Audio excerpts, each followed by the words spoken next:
제 글과 영상을 오랫동안 접해오신 분들은 아시겠지만 저는 개인적으로 헬조선이라는 말을 별로 안 좋아합니다.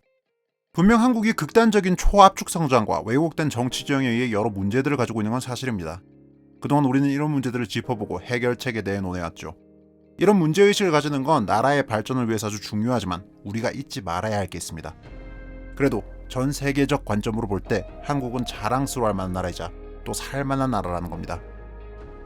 불과 100년 전만 해도 이 나라는 없었습니다. 전제왕권제의 노예였던 한반도 주민들은 나라가 망해버린 이후 타국가의 지배를 받으며 그 국가의 식민이 되었죠. 불과 50년 전만 해도 이 나라는 당장 다음 끼니 걱정을 했습니다. 2차 대전 이후 탄생한 신생국, 독립국으로서는 정말 기적적으로 자유민주 국가를 건국했는데 공산권의 침략으로 국토가 폐허가 돼버렸고 국민들의 삶은 망가졌죠. 살아남기 위해 일을 해야 했고 그 치열한 노력이 지금의 선진국을 만들었습니다. 요즘 제 영상에 달리는 댓글들을 보면 지나친 자국 비하나 좌절감에 빠져있는 분들이 많이 보이는데 그러지 말자는 차원에서 이런 서론을 길게 이야기했습니다. 분명히 이 나라에는 여러 문제가 있지만 발전적인 비판과 반성 그리고 노력으로 극복해낼 수 있다고 믿습니다. 애초에 대한민국인의 역사가 바로 그런 역사죠. 해서 저는 자조적인 표현 헬조선이 그리 달갑지는 않습니다만 그 말의 함의는 충분히 이해하고 있습니다. 특히 지금 한국 정치인들의 리더십을 생각해보면 이 나라는 발전 의지와 성장 동력을 잃어버린 것 같고 무엇보다 비전이 없는 것 같죠. 바로 그래서 오늘 영상에서는 많은 사람들이 헬조선이라며 한탄하는 대한민국, 이 나라의 새로운 생존 전략에 대해 이야기해보려고 합니다. 20여 년 전 던져진 아젠다였지만 민족주의자들의 맹렬한 공격으로 사라져버린 정책, 바로 영어 공용화에 대한 이야기입니다.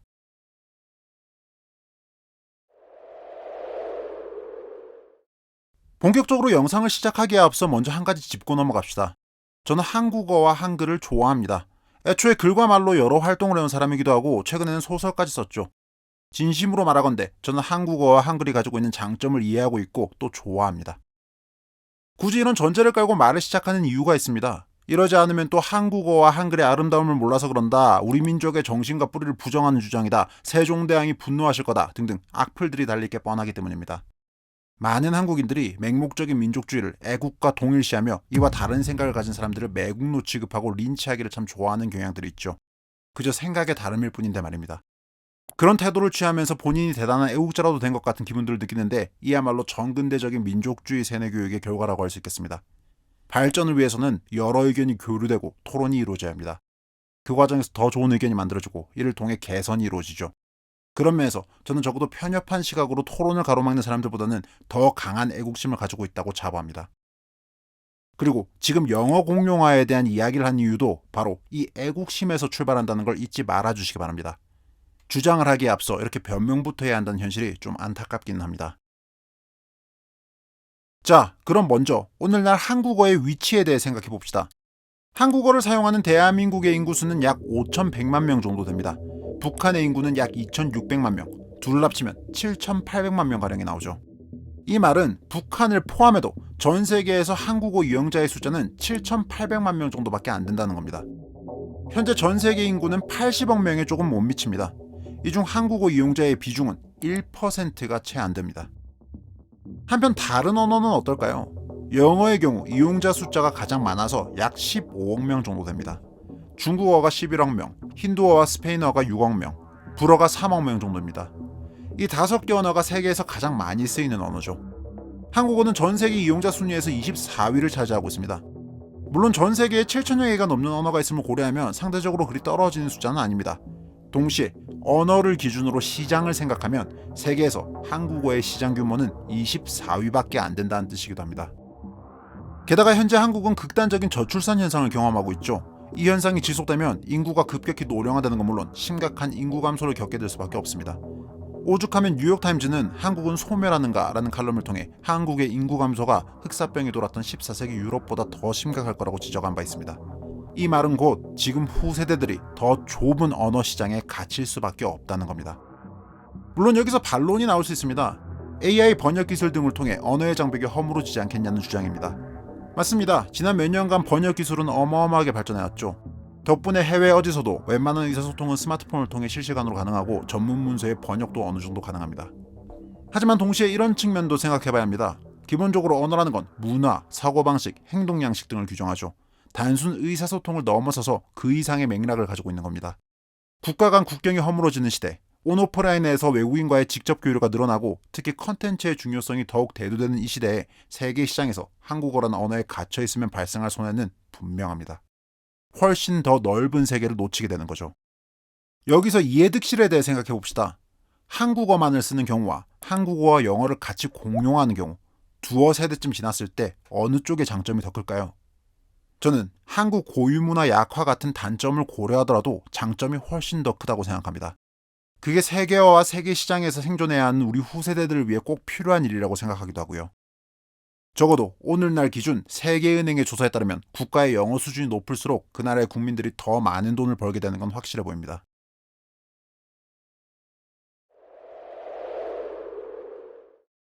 이런 영어 공용화 주장이 처음 본격적으로 등장했던 때가 무려 1998년입니다. 26년 전이죠. 소설가 복걸 선생님이 국제화 시대의 민족어라는 책에서 한 주장입니다. 세계화 시장에서 살아남기 위해 세계화가 된 영어를 자유롭게 쓸 수 있는 능력이 필요하다고 했습니다. 한국어로 된 정보는 세계의 지식 정보에 비해 극히 제한적이고 질적으로 차이가 나기 때문에 영어권 국가 국민들이 쉽게 접할 수 있는 양질의 정보를 한국인들은 많은 비용과 노력을 투자해야만 얻을 수 있다는 게 문제의식의 시작이었습니다. 그래서 입시에 치중된 영어 교육이 아니라 아예 공용화 정책을 펼치자는 주장을 했죠. 궁극적으로는 영어가 모국어가 되게 하고 한국어는 전문가들이 연구하고 보존하도록 하자고 했습니다. 여러분은 이 주장에 대해서 어떻게 생각하십니까? 한국어가 다른 민족어와 마찬가지로 박물관 언어, 즉 실제 생활에서는 사용되지 않고 학술적으로만 남게 되어야 한다는 말에 거부감을 느끼는 분들이 꽤 계실 거라고 생각합니다. 소위 민족이라는 것에 대한 시각에서부터 온도차가 있을 텐데요. 이야기는 다음 기회에 나눠보도록 하겠습니다. 참고로 저는 일관되게 탈민족주의에 대해 이야기해왔습니다. 아무튼 복고일의 주장 이후 영어 공용화 이야기가 사회 전반에 등장합니다. 여러 기업인들이 이런 제안을 했고 정계에서도 제법 전향적인 움직임을 취합니다. 심지어 민주당이 제주국제자유도시 추진 계획안을 발표하며 영어를 제주도의 공용어로 만들겠다고 선언하기도 했죠. 반대에 의해 무산됐습니다. 90년대 말부터 2000년대 초까지 영어 공용화에 대한 다양한 의견들이 오고 가며 토론이 이루어졌습니다. 이 당시까지만 해도 정치 좌우 진영 논리를 떠나서 적극적으로 논의되고 고려되었던 아젠다였죠. 의견 수렴을 위해 공론화도 많이 이루어졌습니다. 하지만 이명박 정부로 넘어가며 이 영어 공용화 아젠다에 정치 논리가 섞입니다. 이명박 대통령은 당선 직후 영어 공용화와 맞물린 영어 정책을 발표했는데요. 공교육을 통한 영어 학습을 대폭 강화한다는 게 주된 내용이었습니다. 다른 과목들도 영어로 수업을 하는 방식을 도입하고 이를 위해 영어 기능교사와 원어민 교사도 늘리겠다고 했죠. 그렇게 사교육 부담을 줄이는 건 물론 계층 간 영어 실력 격차를 해소하고 입시 중심의 영어 교육에서 탈피해 국민들의 영어 실력 자체를 늘리자는 취지였습니다. 이는 강력한 반대에 부딪혔습니다. 국어 관련 단체는 물론 민족주의 관련 활동가나 단체들이 맹비난을 했죠. 야당인 민주당은 물론 심지어 북한까지 나서서 이를 제국주의자들의 민족어 말살 책동이라며 공격했습니다. 특히 민족주의에 기반한 주장들이 애국심과 섞이며 더 큰 위력을 발휘했죠. 결국 이명박은 물러났고 영어 교육 강화 정책은 무산됐습니다. 그리고 이 이후 영어 공용화에 대한 아젠다는 완전히 사그라듭니다. 십몇 년이 지난 지금 정치인 그 누구도 이 이야기를 하지 않습니다. 그래서 저는 영어 공용화론이 정치 진영 논리에 의해 사라진 미래 비전에 관한 담론 중 하나라고 생각합니다.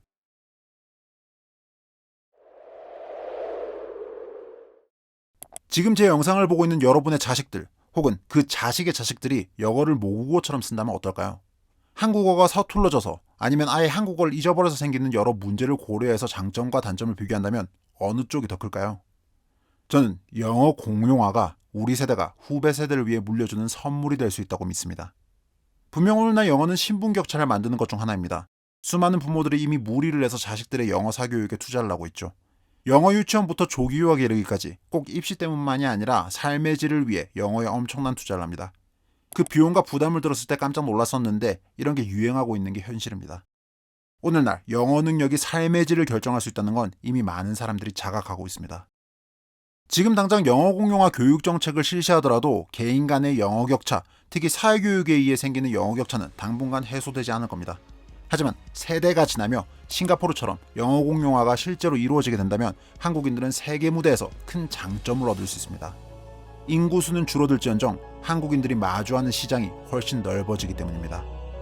영토가 작고 인구수도 적은 나라 대한민국. 가진 자원이라고는 인적 자원뿐인 이 나라에서 또 컨텐츠를 수출하고 있는 이 나라에서 생존 전략으로서 이만한 잠재성을 갖춘 아젠다는 많지 않다고 생각합니다. 저와 반대되는 의견이라도 좋으니 이에 대한 찬반 토론이 활성화됐으면 하는 마음이 있습니다.